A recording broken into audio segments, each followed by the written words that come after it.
Okay, and we're off. So, Tom, Eveleigh, welcome to the podcast. Thank you very much for joining me. How are you doing? Yeah, good. How are you doing? Very good, thank you. Okay, so you are currently a global procurement category manager at Sodexo, Yeah. but I know there's kind of things in flux at the moment in terms of what you're doing.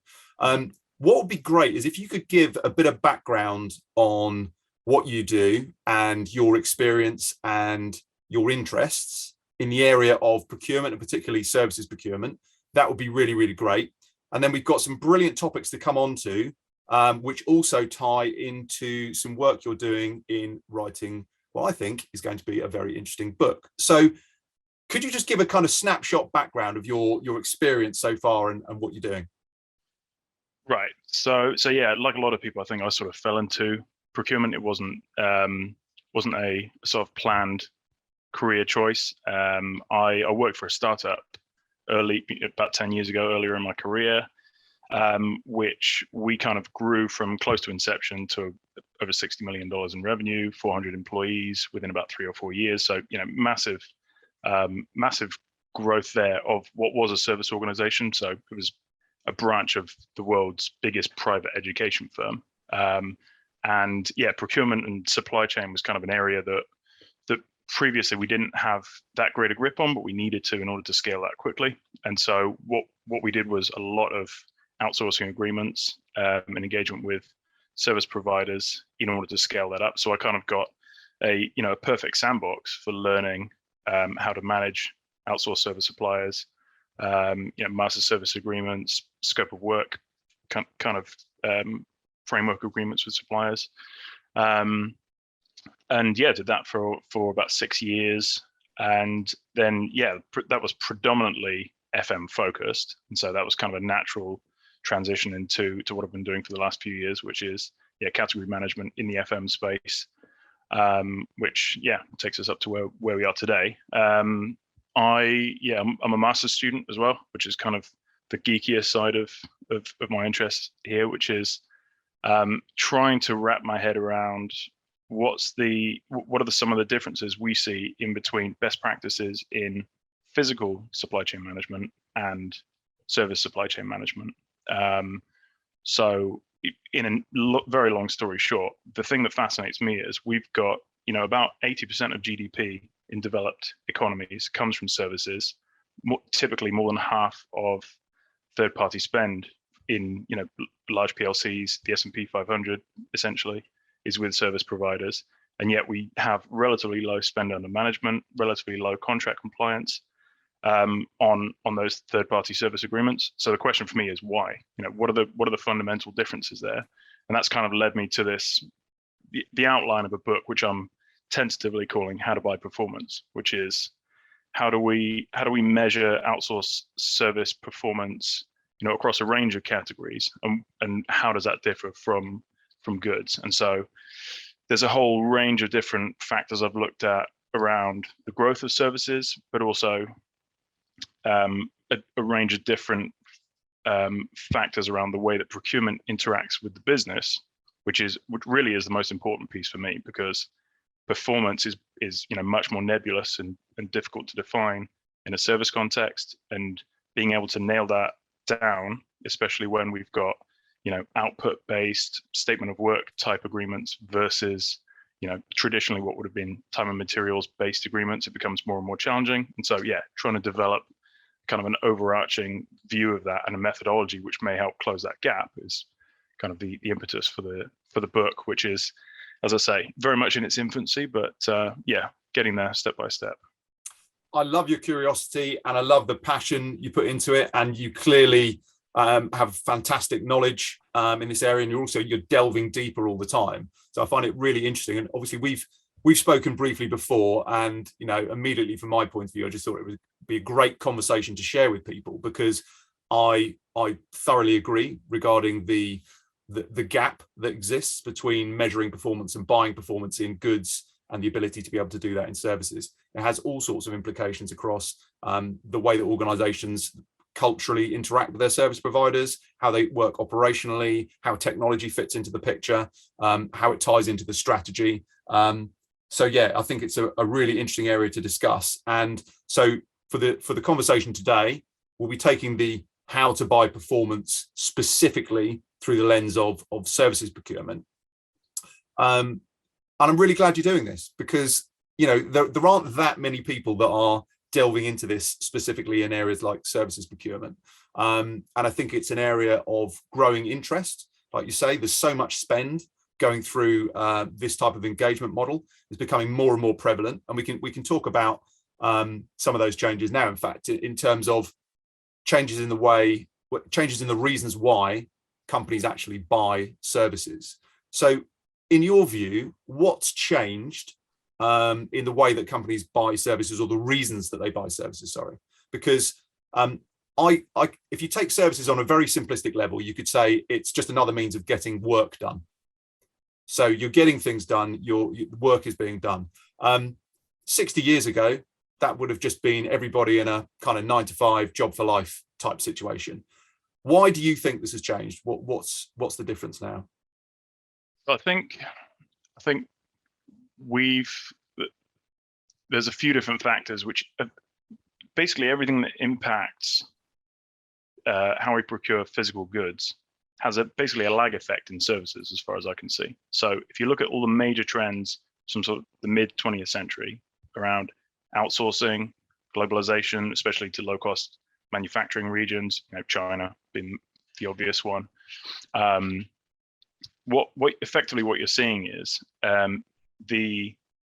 all of the best practice that follows on with that has firms focusing on a set of core competencies, and then looking for strategic advantage from those core competencies, and then looking for cost advantages on everything else. So, if you look at in a manufacturing context, Apple's probably the best example. They might have assembly in California, but a lot of the sub-assemblies and everything they do further upstream is manufactured overseas, and imported into the US and then finally assembled and sold.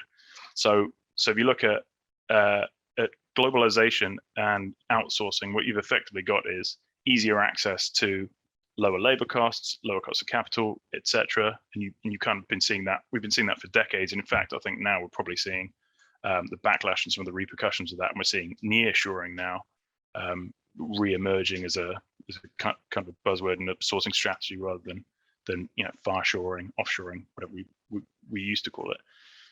I think we've sort of gone from, if you think about that period from sort of mid-century up until the end of the 20th century as the third industrial revolution. That is, we're starting to use computers, we're starting to use automation in a physical and a manufacturing context.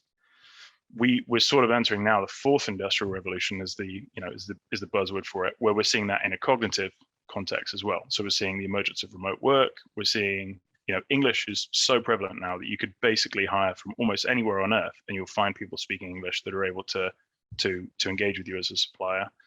But also, increasing focus, I think, on looking for, and this may be partially down to headcount constraints that some organizations have got, so you're limited in terms of the number of FTEs. It might be a requirement to convert fixed costs into variable costs, whatever it might be. We're seeing the same thing on the service side as well. So looking to gain access to either low cost or greater expertise alternatives from the supply market, rather than what we would traditionally have done, which is look in-house as the main source for that. And I think COVID has just put that obviously on at warp speed because of the massive shifts we've seen towards remote work. So it's much more, I think, acceptable to think that Silicon Valley, as an example, is likely no longer going to be the only place where you can find highly skilled developers and programmers and people in the tech field, because now you can effectively look to almost anywhere. So I think that globalization piece is really important, because if you're looking at a global workforce which is all on your payroll, you've got massive complications around tax. You've got all sorts of complications around payroll taxes, how they're managed from an HR perspective.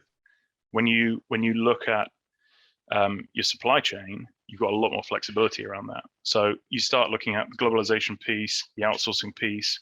We're seeing demographic shifts as well. So there's a lot more pressure on public services. So we're seeing that in the private context and in the public context as well.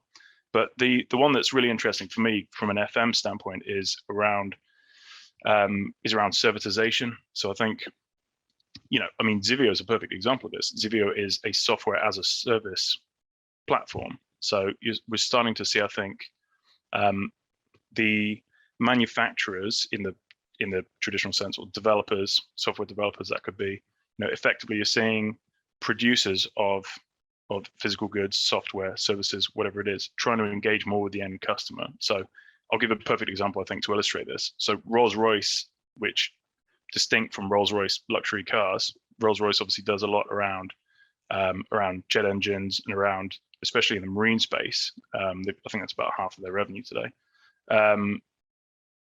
Don't quote me on that, but somewhere in the region of 40 to 50%. But they do. Fact checker. Yeah, exactly. We need a Jamie. They produce diesel marine engines that go into ships, which are obviously critically important for shipping container loads of goods all around the world. They for a long time had this concept of power by the hour, and right. A few years ago they signed an agreement with a Norwegian shipping line called Nordline, which is whereby they effectively, instead of selling the physical asset and then having third parties maintain that equipment, they use Internet of Things to get sensors on that equipment and effectively lease it by the hour, so the customer's only paying for what they use. So if it's sitting in a dock, they're effectively, that's idle time, they're not paying for that capacity. But also the manufacturer's got access to enormous loads of data and can use predictive analytics to figure out when faults are going to occur. And, they've got much greater integration with that customer. So that's a really kind of gray area. And I guess we'll get onto this in a second, but that's a really gray area. Then is that a physical good being supplied, or is that a service? From both the perspective of the customer and the manufacturer, that's a service agreement now, because they're going to be measured on service levels rather than did they, deliver the good on time, was it to spec, et cetera, et cetera. So it's an output. It's an output that leads, or it's a series of outputs that lead to an outcome. Effectively, that's what you're buying, rather than, you're not just buying a thing, you're buying power by the hour, effectively. Exactly. Yeah. Because, from the customer's perspective, they don't necessarily want a diesel engine or a diesel generator. What they want is to move goods quickly and cheaply into port so they can sell them to an end customer. That's the output they're looking for. And if Rolls-Royce can support that, you've got much greater integration of the value chain. And I'm sure we'll get onto this, but much greater integration of the buyer and the supplier. So supplier relationship management becomes fundamental to making that service supply chain function properly. So anyway, that's some of the big picture stuff behind it. I think is globalization, outsourcing, a lot of the stuff we've seen in the physical world now has really taken off in the services space. And I think, have you ever read there's Tom Friedman's book, The World is Flat? No. So he, in the early, I guess it was 2004, 5, 6, somewhere around then, he does a huge amount of research on globalization and takes some brilliant case studies from all over the world on exactly that. So call centers in India, or there's a great example is JetBlue. So they're headquartered in Salt Lake City, which is kind of is home to a large amount of the Mormon community in the States. And so because the CEO was a devout Mormon and very focused on family values and wanting parents to be around for their kids and all that kind of stuff, he had people working out of their call center remotely as far back as like 2001, 2002. Wow. And so, Tom Friedman kind of goes into exploring how this is working, how they start to manage performance. And so, even at the employee level, you're starting to see this shift, as you said, from measuring bums on seats, from measuring inputs to measuring outputs and having different performance criteria. And that's kind of, again, some of the things that got me thinking here around, well, this trend is not going to stop. This isn't going to stop in 2022. This is something that we need to be prepared for, because I think that performance gap is going to get worse unless we can wrap our heads around how do we measure performance, how do we manage performance in a virtual global world where we've got access to talent, not just all over the world, but from from suppliers all over the world, from freelancers all over the world, from, and there's all sorts of implications around that. But what I'm specifically focused on is, how do we manage performance? How do we, specifically third-party service supplier performance? Yeah, and so when you look at that shift from input driven to output driven, I do think COVID had a massive effect on that. Just the lockdowns, remote working, having to spread out. But prior to that, there was the growth of the gig economy, which was also pushing more task-based, output-based buying of services, whether it's on a consumer level or a business level. And yeah, I just think there was more of a shift in that direction happening anyway, partly due to things like talent shortages. With the growth of like the high tech industries, and you look where the focus is around things like cybersecurity and tech development and digital transformation, there just aren't. You can't necessarily find those experts within your workforce. You can't necessarily hire them. So that was pushing this kind of outcome-based, outsourced, service-based agenda as well. I also think there's kind of like a fundamental underlying change in the way that people work. Maybe there's a kind of it's a cultural change, but also just a change in how people want to be measured and how people want to be recognized. So COVID made that really clear when it's like people are working from home. Well, what are they doing? Well, they might be taking the bins out, walking the dog, looking after their children, homeschooling, whatever. But it might be that they're still doing a really good job, or maybe they're doing a better job, but they're fitting it in when they can, and they're just fitting it around their life. And I think people are starting to want to work differently, particularly when you get people who are in various areas of high skill shortage. So take cybersecurity, for example. Do they want to work in a permanent job? Maybe, maybe not. Everyone's different, obviously different personalities. But if you're highly in demand, then maybe you just want to focus on the things that you find particularly interesting, rather than being put into a situation where you have to work on stuff that's maybe a bit more outside your real core area of interest, or maybe even outside your core area of specialism. So I feel like there's this general kind of societal trend towards output based. But yeah, COVID I think had a big effect on that. But when you look at, so that's the supply side in terms of how people work and how people get things done. But from a buyer's side, it feels like that shift was taking longer, but it's been sped up by COVID, because when we were talking before, one of the points you made was that it's difficult for companies to move from an input-based to an output-based mentality. Do you want to just talk a little bit about your thoughts in that area? Yeah, so this is something I've seen much more in practice than in some of the research that I've been doing. It's often difficult to get change implemented unless it's forced, externally, which is what COVID is doing. So often there's an awful lot of work that has to be done around figuring out how we're going to measure how a task gets done, and that's I can't really speak to the HR piece. The personnel piece is much more kind of your realm of expertise. But looking at it from the sort of supplier engagement standpoint, I think the kind of first phase of this was taking what would traditionally have been done in-house, where the only measurement for that is number of hours. Yeah. That someone's the actual performance during that time and how we measure productivity. I think we are getting much better at that. But typically, the unit of measure is hours worked, and then just taking that external and measuring that based on, that could be day rates, hour rates, whatever it is. So essentially you're taking a task that would have been done in-house and outsourcing that. And, I think there's quite a clear distinction in the US typically between sort of 1099 and W2, and you've got kind of a clear line between that. In this country, I think that's obviously been blurry for quite a while, and HMRC started to clamp down with the IR35 legislation and trying to narrow that down. But really, that's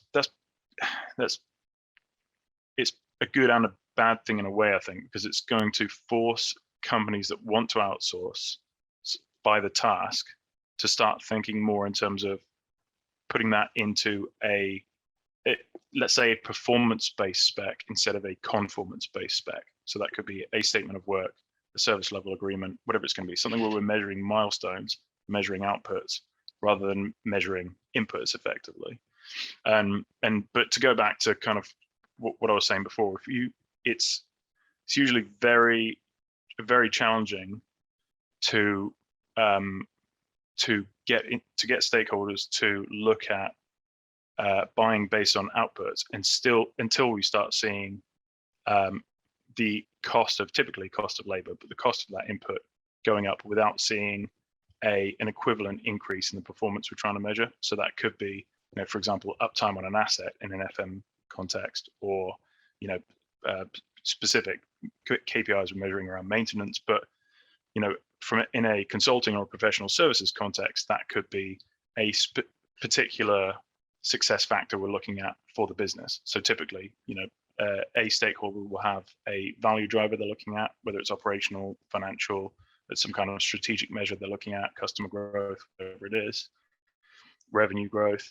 And then based on that, they'll have a specific outcome they're looking for in the business, which might be an OKR or a kind of a success metric they're looking at internally. And I think there's a growing realization that just having people work on a project that's trying to deliver against that aim for a certain period of time, that typically leads to cost overrun and scope creep. Whereas if we can nail down, okay, what are the specific milestones we're looking to achieve to drive towards the things that those stakeholders value most, those critical success factors, those OKRs, whatever it is, that becomes a lot easier to manage. And I think that for me is one of the realizations I've had, is that I think in a service context, procurement's role is much more about bridging that gap and realizing where and how we measure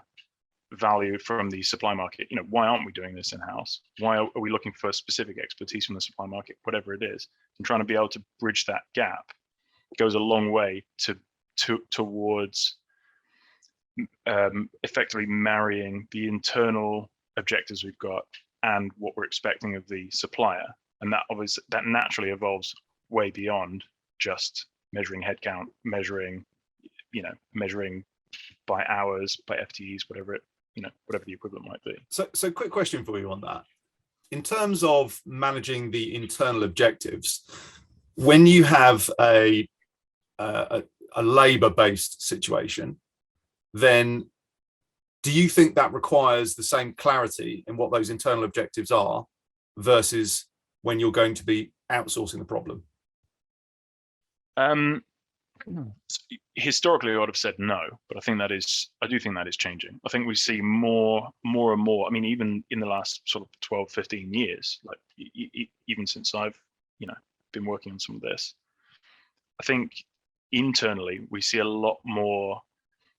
You see a lot more delegation of responsibility to the employee from the manager, in the traditional sense. And there's a much greater expectation on the employee to take responsibility for achieving specific objectives. Whereas historically, I don't know, wasn't working in the 1960s, but I can imagine that you wouldn't have seen that to the same extent that you do today. And I think that's largely because there's a greater, at least let's say in the West, in quotes, there's a much greater focus from an HR standpoint on creating a culture of autonomy where employees feel much more engaged, and they can connect the tasks that they're doing and the work that they're working on and project they're completing to specific outcomes for the organization. They feel a greater sense of engagement and connection with the organizations they're working with. I think that is changing and helping here as well. And that doesn't just stay within the walls of the firm. I think a lot of times suppliers realize that customer engagement, I think whether that's in a B2C context, or I think more importantly for what we're talking about here in a B2B context, making sure that we've got real long-standing relationships with customers is critical, because organizations typically spend a lot more to find new customers than they do to maintain their existing ones. the same thing's true from a supply management or a sourcing context as well. I think when we realized that greater supplier engagement and having suppliers connected to the outcomes we're trying to achieve, and that can be incentivized as well. You can have performance-based metrics and even performance-based payment in contracts that align incentives. I think we're sort of seeing some of that same trend that I just described internally start to translate into supplier relationship management as well. So there's just I think that's a really fascinating point. So I would agree with you that companies do this far better now with their internal, with their employees and with their where they use contract workers and other time and materials workers. They're better at connecting that to productivity. It's still not the same as saying get that job done and it'll cost X, but it's getting much closer. But I think the point you made about the kind of flow down of autonomy and people being hopefully in good companies, and you would think this would have to happen more and more for companies to survive in the modern age, is for individuals working with an organization to feel inherently connected to the overall strategy, in the sense that they can understand how what they're doing contributes towards that overall strategy, gives meaning to their work, adds so much to the that employment of feeling like you're part of something, you're delivering on objectives, you're working on a journey with a group of other people aiming towards an objective.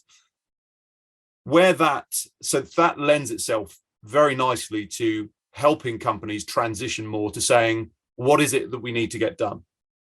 Because I feel like that's something that companies are getting better at, but I still think they need to get better at it more so in services specifically, because as you said, it's very nebulous, it can be quite vague, it's so varied. How do you tie it down? What's actually being done? What's actually being delivered in a piece of consulting, for example?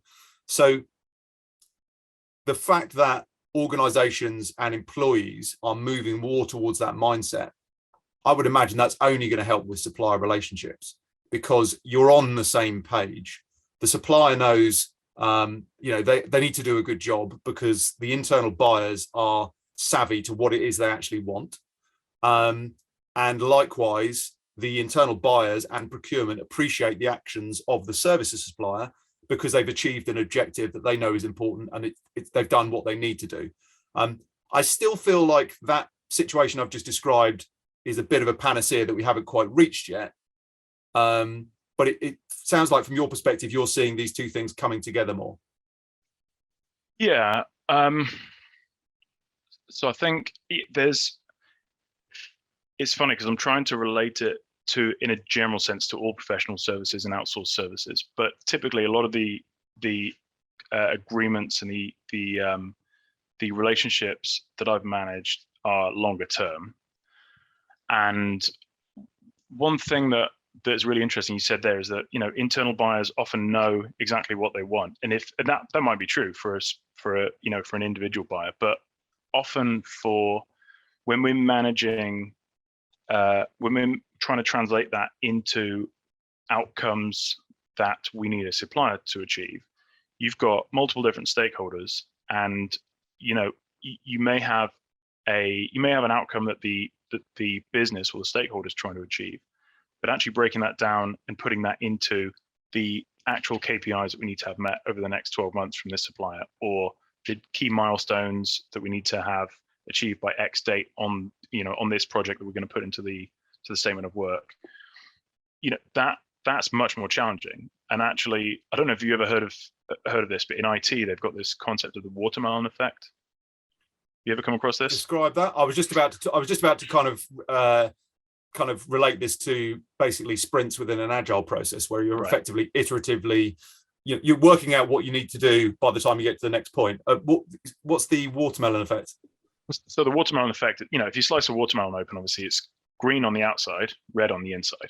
And so from a performance management standpoint, what that means, and I've experienced this in the past, we've had a dashboard of great looking metrics with a supplier, but we've still had internal dissatisfaction from stakeholders. This is going back a few years, but yeah, perfect example of this. And so yeah, it's effectively what I think it sounds like, which is you've got you've got the supplier delivering on what they are contractually obliged to deliver on, but you haven't got alignment with the outcomes that the business is trying to achieve. So there's effectively a gap between output from the supplier and the outcomes that the business is trying to achieve.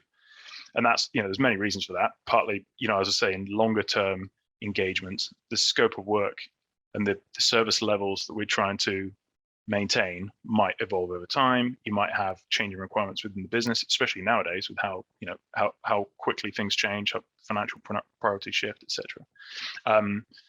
But yeah, actually, I think one of the, as you said, one of the main ways to counter that is to take a more agile approach and try and break things down, even in longer term agreements, to specific things we're trying to achieve in much smaller time periods, and effectively create a series of sprints that get you from stage to stage, rather than these multi-year agreements where, as I say, things change over time and you can start getting a wider and wider gulf between the supplier on one side, who's who thinks they're delivering to spec, and the stakeholder on the other side, whose requirements need to be better translated into those agreements. And that's part of, I think, the key value proposition for procurement in a service context. And that's what I think we need to sort of wrap our head around, because that's going to get more and more complex as we start looking at outsourcing more and more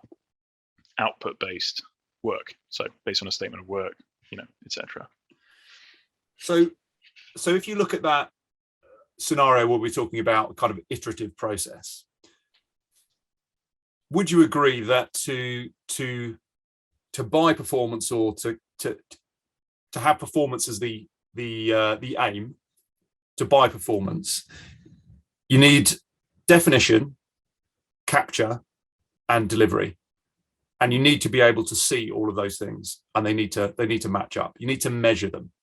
So that doesn't matter whether that's happening upfront and that's for the lifetime of the project, or whether it's happening on an iterative basis. As long as there is clear definition of the objectives, there's clear capture and acceptance, and obviously contracting around that, whether it's the original contract, whether it's a variation order, change in the contract, whatever it might be. And then there's delivery against those objectives. Then you can have this flexible kind of movable feast that both parties are in alignment on, and you can audit that alignment and make sure it's happening in the way that it should do. If you can do those simple things, definition, capture, delivery, then that feels like that's at the core of solving this problem, really. Would you agree? Absolutely, yeah.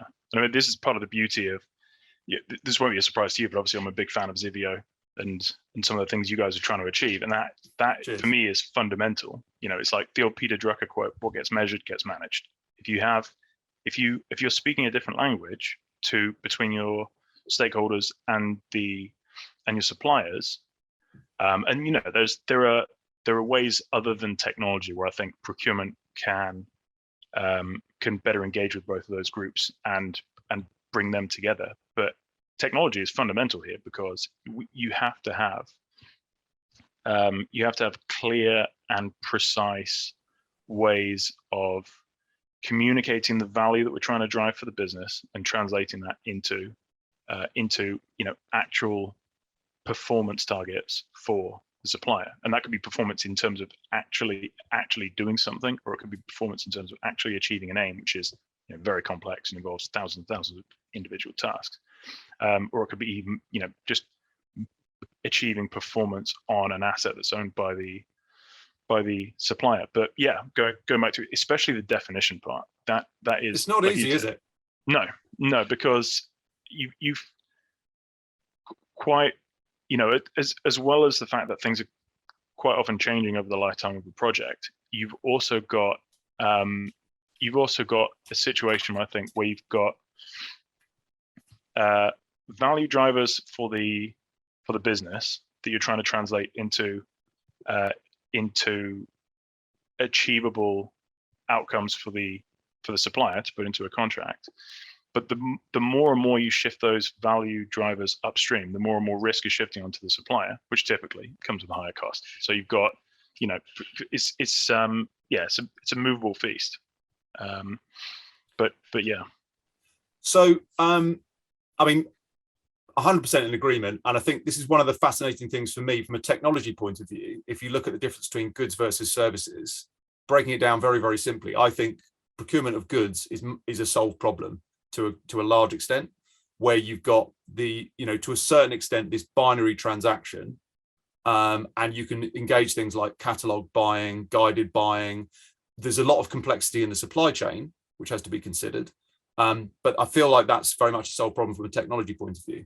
I feel like you can't apply the same approach to buying goods from a technology perspective and just map that straight onto services, because you don't usually have so much complexity in the supply chain on the services side, but you have far more complexity and nuance in this buying this nebulous thing, which is quite hard to tie down, therefore quite hard to measure, could change along the way. It's just a lot more kind of work involved. But that's why, from my point of view, I'm very passionate that that's a specific problem to solve.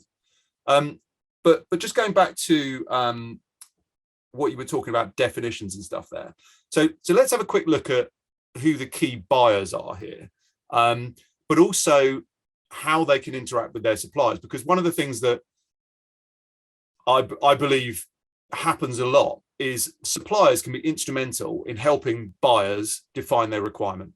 Now, it depends how you do that. If you're just going out to one supplier and it's just the supplier that you use all the time, then there's a chance they might lead you down the garden path a little bit. If they hold the expertise, you might end up paying for buying something that's much bigger than you need and paying much more for something than you actually need. But if you're actively engaging with your supplier population in a meaningful way, and you're trying to define something that the buyer is not the subject matter expert in, and maybe that company doesn't hold that kind of subject matter expertise, they're going out to experts to say, how should we solve this problem? And I've seen that work through the RFX process where that is very, very well supported. But talk to me about who you think the key buyers are, because you've made some points on that in the past, and I think they're really interesting ones that sometimes get missed. But when it comes to services, where should the focus be on who the key buyers are?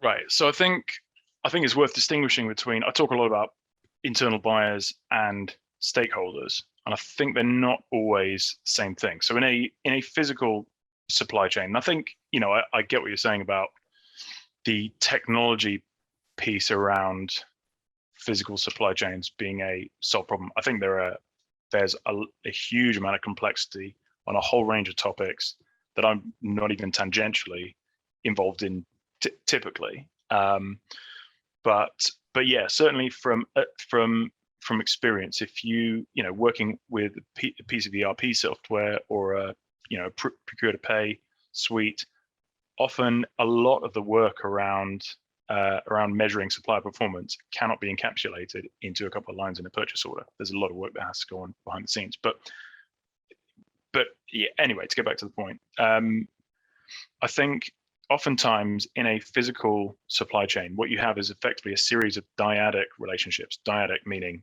two parties. So you've effectively got raw materials to manufacturer to distributor to wholesaler, retailer, end customer, for example. And of course, it's not actually that simple, because the actual physical supply chain is made up of 1,000 different service supply chains as well. But to break it down really simply, in a service supply chain, especially in a business-to-business context, you'll typically have supplier, buyer, but the buyer will not often be the one who's experiencing service delivery, because typically if you're buying a good, you've got a physical product where let's say in a consumer context, I order something off Amazon delivers it to my house. I know exactly what to expect. It turns up, and as long as it's not damaged or late, I'm probably going to be relatively happy. In a service context, you've got buyer, supplier, but you've also got supplier to a third party. So let's say, for example, you outsource a catering agreement.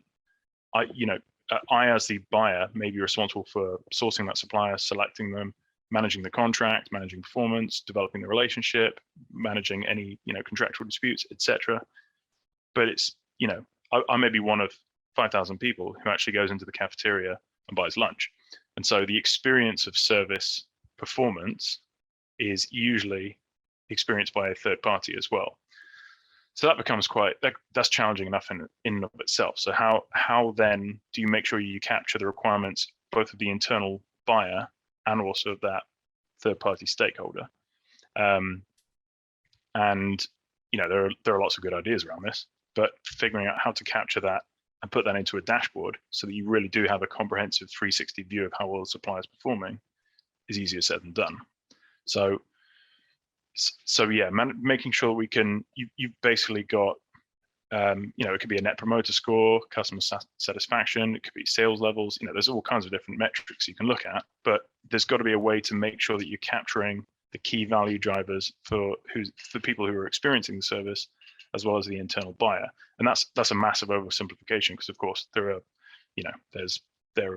external stakeholders, there's probably 10 other stakeholders within the organization who are concerned about the performance of the contract. So yeah, it gets messy very quickly, and figuring out how to distill that down and get all those requirements into a dashboard is part of what will be the third part that goes into the book, and figuring out how do you distill that and break that down when on time in full delivery is not the key metric that drives performance.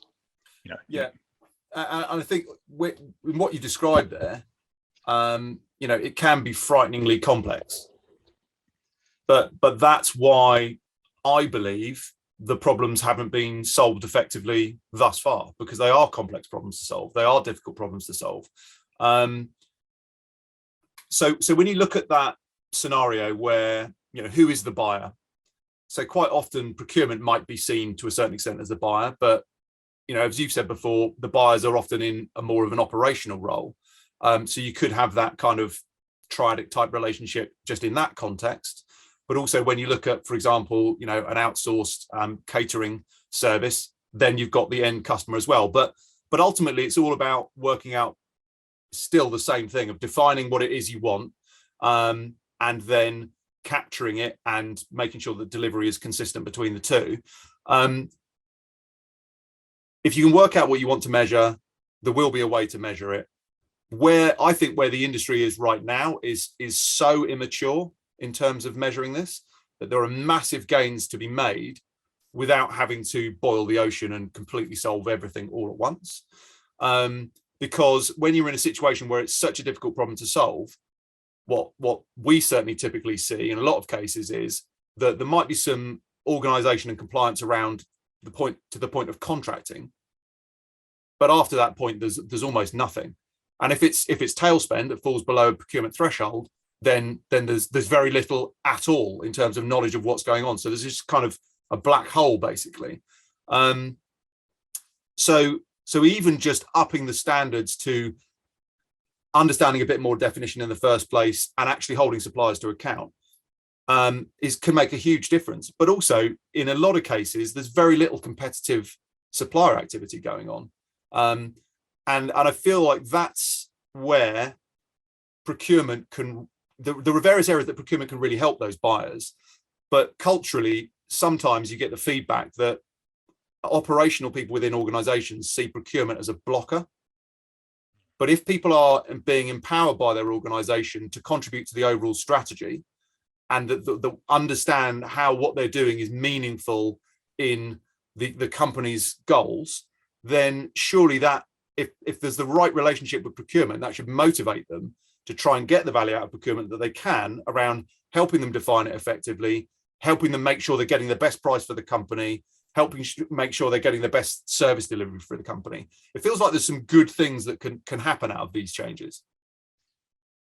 There's a lot of things there that I can touch on, because some of that is really, really important. So going back to what you started saying there, which was around the solutions here. So the thing that I cannot I can't quite wrap my head around is you've got a huge amount of services spend and growing, and we're looking to outsource more, and we've got more opportunities to get access to niche skills that we really need in an environment where technology is everything, and we need to get access to specialist specialists. You mentioned cybersecurity earlier on, but all the stuff that's being developed around Web 3.0 and how that's going to impact the way that we interact with technology. That is, I think, in the next 10 years, we're going to be blown away by how quickly that grows. But yeah, the question for me is then, there's a low-hanging fruit around performance management there, and I think there's got to be some hesitancy from organizations who maybe haven't seen traditional ERP solutions as this panacea that they thought it once was, and actually we're probably going to have to look at a multitude of different smaller options.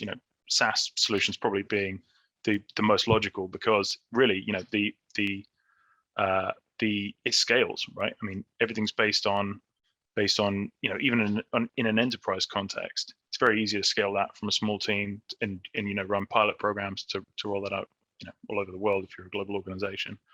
But yeah, I think it is really surprising to me that there isn't not just from a technology standpoint, but also from a research standpoint. They just a lot of the thinking around supply chain management today is focused still on on the physical side. And that's why I think this is just such a huge opportunity. I think there's just that, as I say, I don't think these trends stop in 2022. We need to be prepared to be able to tackle these problems for the foreseeable future. But going to the second point, it's really interesting that we do a lot of the stuff during the sourcing process, pre-contract award. I think procurement tends to do quite well, but on the services side, we don't necessarily have the remit to tackle as much as we do on the physical goods side. So there's research from the mid-90s, Fearon and Bales, a couple of academics who looked at the S&P 500, and they basically found that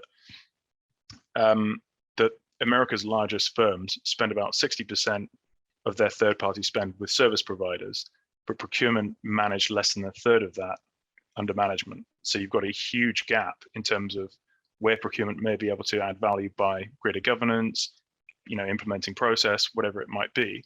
But I think the challenge is kind of twofold. Historically, as you say, procurement's been at best maybe a gatekeeper in some of these categories, and at worst maybe a bottleneck. I don't want to be uncharitable, but I think in some cases we're kind of seen to slow things down where stakeholders want to get projects launched as quickly as possible. And I think we need to be much better at communicating procurement's value proposition. And what that means is we need to, I think firstly we need to realize that our first sale is within the organization rather than with the supply market. We need to act much more as sort of internal consultants than as a kind of transactional function that we're trying to force stakeholders to use. I don't think that's a winner. That might work in a commodity setting where we know we've got the best price. We can quite easily manage supplier performance. We've got fantastic agreements that we can easily demonstrate value on. But that's much more difficult in a service context. And I think we need to realize that we need to be a trusted partner to the business rather than just saying we might have a fantastic agreement on paper, but service relationships are much more personal than that. We can't you can't mandate and force compliance in a service context. Another thing that you mentioned, which was really interesting, is post contract, and I think this is another thing, going back to sort of the watermelon effect. Post contract, there was a study that I've seen from Shelby Group, PwC have got similar data, that anywhere from sort of 16 to 20% of long-term outsourcing agreements leak value over the long term. So if you can imagine, if you thought you were paying £40,000 for a car, and you actually got to the dealership and they charge you 50, you would not be very happy. But the exact same thing is happening here in long-term outsourcing agreements, and being able to close that gap, I think, will go a long way to demonstrating procurement's value proposition as a long-term, delivering long-term value, not just in terms of savings that we can demonstrate on day one, but in terms of actually driving value into the P&L, which is, historically has been a bit of a challenge, is trying to translate what we see on in a savings report into what the CFO sees at the end of the year when they reconcile their accounts. So, and I sometimes wonder, how much do the CFOs see? If they're looking back at supplier performance with the current information that most organisations have, are they even going to know that there have been those cost overruns? Or are they just going to know how much they've spent with particular suppliers? And that's just they're completely hamstrung without any of that information, because where there are these cost overruns, maybe there's very good reasons for it, but if it comes as a shock, there's going to be a negative feeling towards the supplier. So if company looks at consultancy A and says, okay, over the last year, how much have we spent with them? How much did we contract originally, and how much did it end up being? Oh, they're underbidding and they're always over. It's always overrunning. But there might be very good reasons. The organisation might have been ineffective internally in supporting what they were doing. If that information is captured post-contract in an iterative manner, where it's all being agreed as we go, we've agreed we're going to do this, it's going to cost that. Okay, this has changed. You guys have taken longer on that. There's a situation that's arisen. You've put this on the back burner for a while, resource constraints, whatever it might be. So actually now it's going to be slightly changed, but it's going to cost this. Everyone's happy. We agree it. We move on. Or actually the scope has expanded. We've now realized from the pilot phase, this new product conversation we're having is looking really exciting. So we want to double its scope. If all of those things are actually captured along the way, then theoretically everyone should be A, informed, and B, happy, as long as at every stage both parties are agreeing to what's being contracted and the delivery is happening in a manner that's consistent with that. But I just think people have just no visibility at all on that at the moment. There's so much ground to go. I think that these improvements can be just absolutely transformative for organisations. Just go back to another thing you were saying, talking about the proportion of spend that is services in. I'm sure I think that report you were saying was in the mid to late 90s. I would imagine it would have grown significantly since then. But when you look at developing countries as well, and the growth that's going to happen in developing nations, I think that's a factor that needs to be considered as well, in the sense that this problem isn't going to go away. It's going to get bigger. And actually, organizations and the way that we buy services just needs to be more sophisticated, because the services that you're buying are sophisticated. The world that we're operating in is sophisticated. Goods, there's a huge complexity in effective supply chain management of goods and logistics and distribution and all of that stuff. But there's also real sophistication in what you're buying from a services point of view. So it can feel it can feel like a problem that's so difficult to address, but it has to be addressed because there's so much money involved in it, and it's just getting bigger and bigger and bigger. But actually, there are quite simple, logical steps that can be taken. That even if your definitions are improving by 50% or 20% or 10% even, you're potentially going to make a big gain if your measurement of objectives, measurement of contract changes is improving by 10%, 20%, or you're only capturing incremental levels of additional spend under management. There's just massive gains to be made, because all of this stuff's just feels like it's really sloppy in a lot of organizations at the moment, where there's very little competitive process around services in some cases, and procurement can't really keep control of it because it's just all over the place, and they maybe don't have the right systems or the right process or the right mandate internally, or maybe they don't, the relationship isn't seen in that way and people are just trying to get around them the whole time. But it can't go on like that forever, because another thing that COVID did is it put cost pressures on organizations, where they have to say, how much are we spending on all of these different things? Oh, we're spending a massive amount on consulting and professional services. What are we getting for that? Pretty difficult to answer. So do you just cut costs, or do you actually look at the value? Is that driving our bottom line? Is that driving growth? In which case, we invest more and work with the best suppliers? But I think it's just such a massive opportunity, really. Yeah, I couldn't agree more. And when you talk there about cost pressures during COVID, and not just reducing total costs, but also think how quickly especially the hospitality sector, it just had to effectively switch off and back on again. And so I think there's going to be even more pressure to realize that translating fixed costs into variable costs is one way to manage risk in some of these industries. But as you say, are we just going to continue to drive down costs, or are we going to, this is something that's talked about in every procurement and supply chain publication every single week, pretty much, is moving beyond cost, even beyond total cost of ownership, to overall enterprise value. And so even if we can measure that, and even if we can figure out that, yes, cost overruns here, scope creep here, we measure all these changes, and we have great collaboration with the account managers and project managers on the supplier side. Even if we do a fantastic job with all of that, the question to me then is still, okay, that's on a single project, but unless you're in a single source situation, or you're dealing with a monopoly supply market, presumably you've got more than one supplier in this category.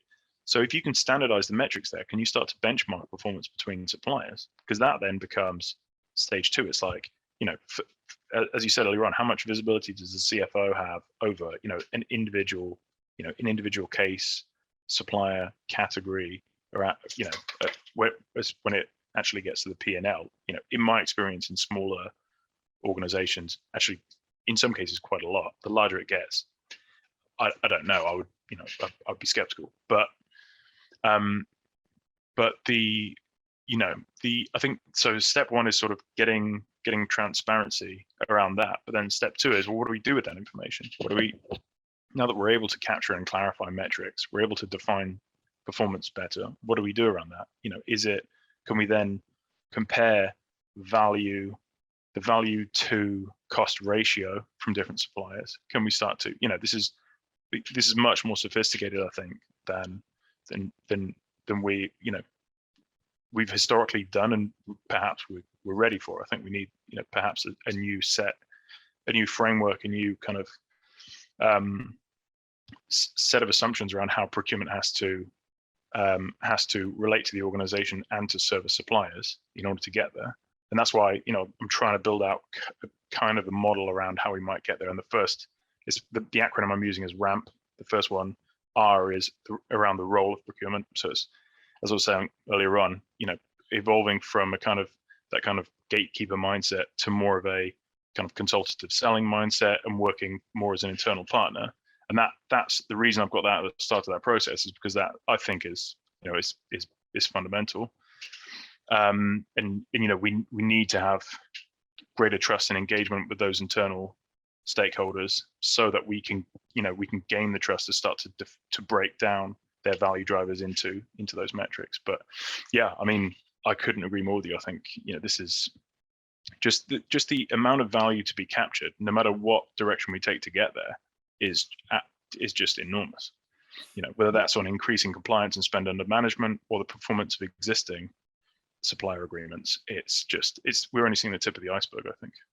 Yeah, and so one of the things you talked about there was the kind of organizations having to have like flexible costing models and flexible resourcing models to a certain extent to deal with market fluctuations. But that also naturally lends itself towards a real solid core of employees, and then flexible options around that in terms of getting work done and having services delivered. One of the things that we've touched on, and I guess this is really the watermelon, is the perception gap, where you might think you're measuring something and getting a good result from it, but somebody somewhere else might be indirectly unhappy with that. So I think that's a good one that we've covered off. But when you talk about measuring supplier performance, and then you're then getting into the really exciting stuff. So from my point of view, from a technology perspective, what I'm really passionate about is being able to measure return on investment and work out who your best suppliers are, and ultimately for organizations to say what's the most effective use of our resources. You can do it. I believe you can do it, because you can capture relatively simple quantitative metrics and flexible qualitative metrics around the delivery of every service that you procure. So if you are genuinely capturing what it is that was supposed to be delivered, and any changes that happen to that along the way, and then being able to say on a milestone basis, for example, was that milestone delivered, on time, to budget? How much scope creep was there? Those are quantitative metrics that can be captured against a project, taking into account changes. If you then layer on qualitative feedback from the buying stakeholders, so that could be the operational business stakeholder who's buying those catering services, and it could also be feedback, in terms of scoring, etc., quality scoring, or how satisfaction levels from customers that are using that canteen. There are ways to capture that, and there are ways to pull that together to score companies in terms of how you weight the qualitative versus the quantitative. We're doing some cool stuff with AI around that. We have this SPX metric, which is exactly that, supplier performance management. So ultimately, you can then compare suppliers against each other. If you look at it in services, it's very, very complicated, because potentially every project is different. Every service is slightly different. So it's very difficult to say these guys were more expensive than those guys, because they're doing different things. But you can say, how did you perform against what you said you were going to do? So did you do what you said you were going to do? And did you do a good job? If you can capture those things, then you can do comparative supplier performance. You can categorize it. You can break it down. And in that case, organizations have this giant opportunity where they can look across their supply base and actually be more open-minded about it, and not just necessarily go with the big guys that they always use, because they might say, well, we've got the supplier over here who's doing a great job in that category, say marketing services. Why are we using these people over here that we normally use in finance in marketing services? Because these people have a higher score. They're actually giving us better value for money. So yeah, I think there's huge opportunity around that. And once you get into that side of things, then you obviously have retrospective information, and you can start making predictive insights as to, for a particular type of requirement that comes up, which suppliers are likely to be the ones you want to bring into a bidding process around that. So I'm kind of leaping ahead into the perfect future there a little bit. But as long as you can start capturing data, quantitative and qualitative information, then you can get a fix on, did they do what they said they were going to do, and do we feel that they did a good job? Yeah, I think that because it's funny, if I've got a problem with my, I don't know, what's a good example? If I've got a problem with my computer and I call a call center, they might answer the phone on time. They might they might diagnose the problem quickly, and they might, send me a replacement on time. So they could hit all the targets from a quantitative standpoint. But if they're rude on the phone, I still might be unhappy. So that, it is more, unfortunately, there are a lot of gray areas around how we manage that performance, but it's, we do have to have agreements with the business and with the supplier on how we do that. Otherwise, we'll never have even if it's not purely a mostly objective standard around how we're evaluating supplier performance. And it's going back a few years, and there was the same thing was happening on the sort of in the FMCG space and in the B2C space around, well, how do you measure customer satisfaction on a broad scale when sales growth and revenue isn't giving you enough information? And Bain & Co basically broke it down to one simple metric, which is, would you be, the net promoter score? How likely would you be to recommend using us again? And they literally broke it down on a scale of 1 to 10, and then they collect millions and millions and millions of responses, and they start to produce an indicator of a company's growth over the next 18 months. So I'm not saying we need anything quite that simplistic, but it does show that you can start to adopt very simple universal measures that might be the start of what could be a very long process towards standardizing some of the performance in this area. But yeah, I think also, so just to throw this into the mix, what if you didn't need to standardize it?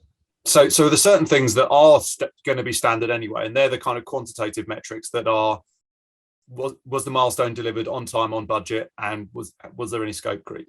How much scope creep? So those are things that are kind of like data points that can be captured automatically when you're kind of putting this sort of stuff through technology. But say, for example, the other side of it is the qualitative criteria, but they could be different for each project. So for one project, it might be that the buyer is very interested in the supplier being a diverse and sustainable supplier, and having a sustainable second-tier supply chain, even in services. But in another project, it might be about communications and speed of delivery or something like that. But for the buyer, those are still the qualitative factors that they are saying at the beginning of the process, these are important to me. So if those are defined at the beginning of the process, the way that we work it is you define the quality criteria during the requirements phase, effectively. So you can define what you want to measure, and that could be very much free form, but you're still capturing a measure of quality. So say, for example, you pick 5 criteria and you weight them, and then you score each one 1 to 5. You have an aggregate quality score and you have an aggregate quantitative score. You can still combine that. So it allows that sort of flexibility, because maybe that's the way to do it, but maybe it isn't. And in some circumstances and in some organizations, you're right, there will be a need for standardization. But I think it's not, if you can engage in this definition capture process, it can be more fluid, because at least you're saying, this is what I want, and did I get it or not? So I think it's a fascinating area. One other thing I just wanted to mention was that I think there's a great opportunity for procurement here as well. And we've talked about how the perception of procurement and how they fit into the organization, from a buyer's perspective and the supplier's perspective. I think there's a real opportunity there, because procurement are in this luxurious position where they see both sides of the process. So in a supplier engagement, they might be looking at the internal stakeholders thinking, my God, these guys are making a total mess of it. The supplier's trying to do this. They're always late. They're getting it all wrong. They're saying they're going to deliver stuff so that the supplier can do the next step, and they're not doing it.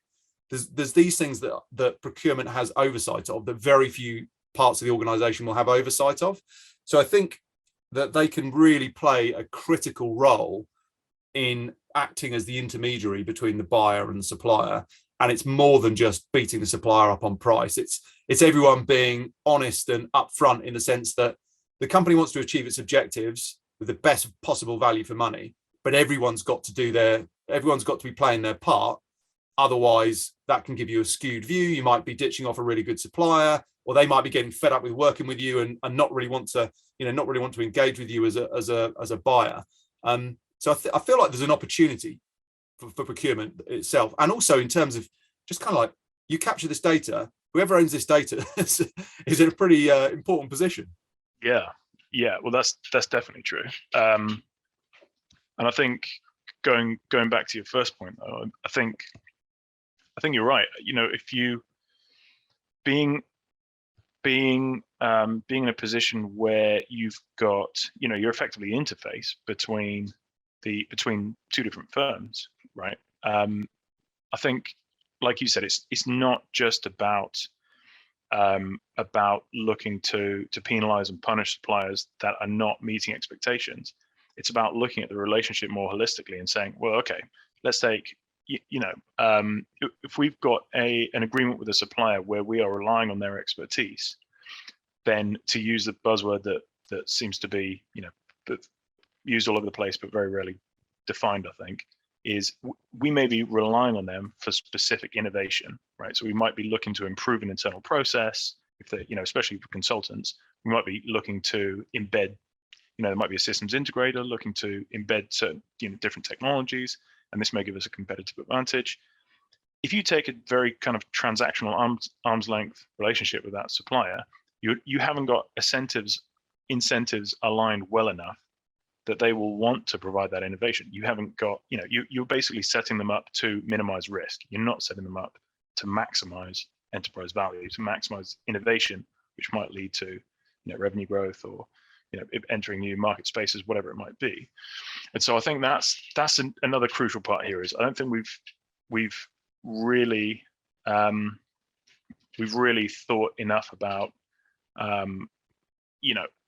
procurement as not as gatekeeper to the external market, but as an interface, an intermediary, and a kind of, a relationship manager on both sides to the external market. We've got to really, really think about managing that relationship more, again, to use a buzzword, holistically. Think about it from the supplier's perspective. How can we incentivize the supplier to make sure to do the right thing, so that they want to, meet all the objectives that we set out in the statement of work, meet all those key milestones, so they really are, they really are driven to produce the results that the organization wants to achieve. So that's I think another area where, again, post contract, when it comes to supplier management, that's an area where I think there's again massive value to be added. But and again, also, again, this is a nuance, I think, between service supply chains and goods supply chains. If you think about the way the sort of the flows in a physical supply chain, historically, I would think about anyway, the flow of physical materials. So that's, boxes of stuff being transferred from a manufacturer downstream to a customer. The flow of money. So usually that's payments transferring upstream in the supply chain or downstream in if there's a return or something like that. But then also information. And so what we've seen, the typical term is the bullwhip effect. Not sure if you ever heard of that, but basically information distortion amplifies as it gets upstream. And that means that you typically, a small shift in demand at the customer level leads to wild swings in inventory levels for the manufacturer, which is, a very expensive problem. And that's something that, we typically invest a lot of time and attention into resolving. But in a service or an information supply chain, those flows, if goods and funds or goods and money are primary in a physical supply chain, in a services supply chain, I think that's the reverse is almost true. And this is going to be even more, as things like blockchain technology becomes more widely adopted, and we start seeing just the prevalence of data availability everywhere. It's going to be information that becomes primary. It's going to be data. And going back to the start of the conversation around Rolls-Royce, power by the hour, that's data. There is, if you don't have access to data in real time, they cannot predict a potential fault, which could be a massively expensive problem. The data is absolutely crucial there. Everything else can kind of be managed, right? We can access supplier financing. You can, there's all sorts of stuff you can do around the funds and the financial piece. And obviously in a service supply chain, the physical flow of materials becomes less relevant, but it's information that becomes absolutely critical. And so, there's a good reason that Google's worth nearly $2 trillion, right? I mean, exactly. And that's where, when I talk about the kind of panacea of this, what can be done with the world of services procurement, where organizations can really be looking at return on investment and focused on value and getting brilliant value and working with the best suppliers. It comes down to very simply being able to capture what it is you want and what is it you got, which, as we said at the beginning, is fundamentally a simpler exercise within the area of goods, although there's clearly other complexities there. But yeah, I mean, look, the point you made about innovation as well is a very, very good one. It's that classic thing of like, the really harsh QBR with a supplier, and then it's, beat them up for half an hour and then say, right, so what innovation have you got for us? Let's sit down and think of some innovation for me. So it's not the right context. So I think this idea of procurement working in partnership with suppliers, it's really important, and it does work. It made me think of a situation we're in right now as an organization. We're engaging with a large end client, and their procurement team are amazing. They're absolutely brilliant. They want to get the absolute best that they possibly can out of us. And that's really obvious in terms of the way that they're engaging in the process. It's not just we're going to beat you up and push your price down and then never speak to you again. It's they are actively engaging, okay, partly because we're a procurement relevant product, but the way that they've engaged has been fantastic, in the sense that they were encouraging us and working with us to get the best that they possibly can. And when organizations are working with specialist suppliers, if they'll be wise to take that approach. And where they do, it's going to work well for them, particularly when it's in areas of real, kind of rare subject matter expertise, etc.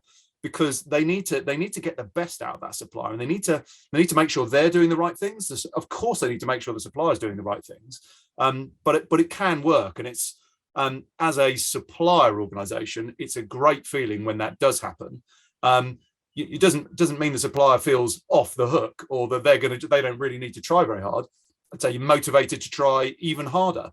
But it's and also when you look at things like the alignment of social values or ESG type concerns between buyers and suppliers as well, all of these things mean that there just needs to be a greater alignment.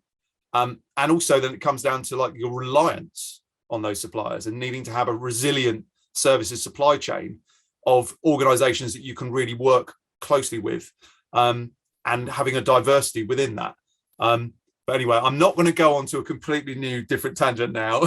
Oh yeah, I mean, going to what you said, like presumably that customer could be a fantastic case study. That could be a huge success story. Your incentives there are aligned, right? You both want to achieve success. And again, you said you're a specialist supplier, so clearly, they have a vested interest in making sure this is successful. Your incentives are aligned. That to me, that sounds like a dream client. Yeah, absolutely. Okay, so really enjoyed that. Let's wrap things up for now. In terms, I've got so many more questions for you, and there's so many more things that I would like to discuss. I think we can build in some additional conversations. I'd definitely like to do that if you're up for it. So in terms of what you're doing around the book, you mentioned to me previously that you might be kind of developing particular segments and kind of putting them out there to a certain extent. What's your plan for that? Well, I mean, up until now, it's been kind of the mad workings of like Frankenstein here in my home office.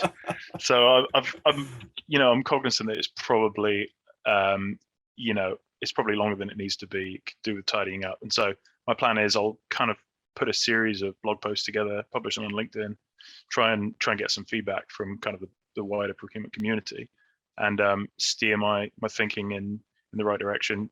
Possibly, get some feedback from people who are in similar circumstances, because service procurement is, as we kind of mentioned, it's a big and very quickly growing world, and I think there's a lot of people with a lot of shared experiences that haven't quite had the opportunity to come together and share best practice yet. So that's what I'm kind of looking to do. I think that sounds fantastic, and maybe we can delve into some more specific topics. As you, for example, if you're capturing a particular area in a blog post, I know there's so much detail we could go into in some of these areas, and you've got so much knowledge. And I'm really glad that you're doing the work on this and looking into it. I think it's really an important piece of work that you're doing, and it's certainly very, very interesting.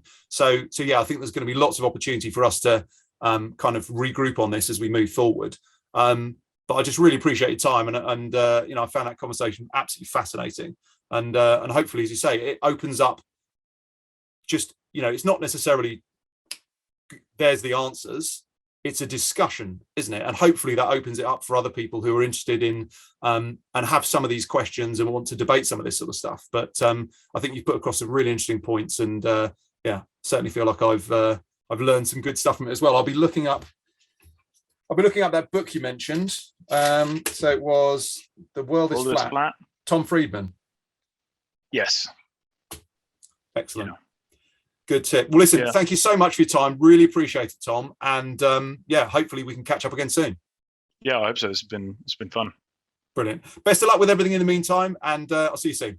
All right. Thanks, Johnny. Cheers.